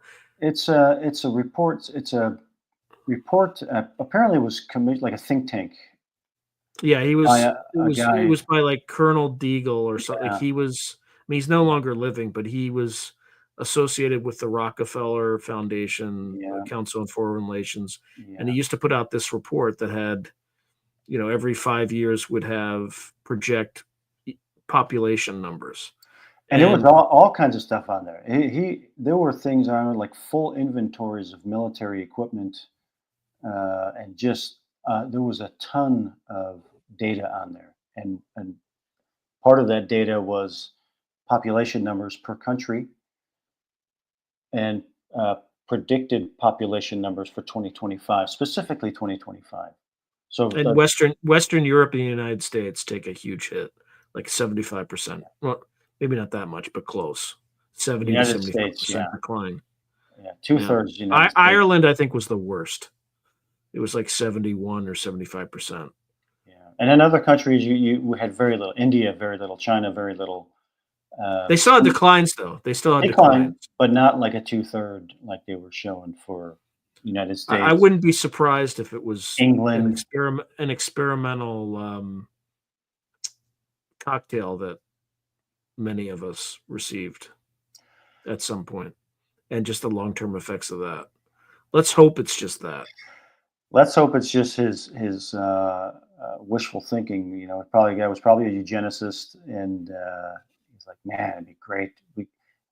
I gotta the Georgia Guidestone, Lynn Georgia Buchanan Guidestone." did a remote viewing where he saw that outcome too, right? Yeah, I do remember. I don't remember the details of the session, but I do know that he did have a remote viewing session around that. What did he say? Did he talk to you? Did you talk to him about it? Oh yeah, I interviewed him about twice. Yeah, I have two About interviews. that specific thing? And he just saw a huge reduction in numbers and specifically to 2025? Not specifically to 2025. The remote viewing session was for events between 2020 and 2040. So Okay. during that 20-year period, but he saw, and he did this back in the late 90s for a major technology company. If I had to guess, based on the subsequent behavior of said technology company's prior CEO, again, I'm just speculating. He never told me because he signed an NDA. I would have guessed that it was done for Microsoft, and basically he saw about three-quarters of the population disappear. When I asked specifically about nuclear weapons, he said no, definitely not that. But he did reference weather weapons, earthquake weapons, the Russians having earthquake weapons, the US having weather weapons. While he didn't say so on camera, he did mention that there was a lot of civil unrest, like social chaos. Yeah.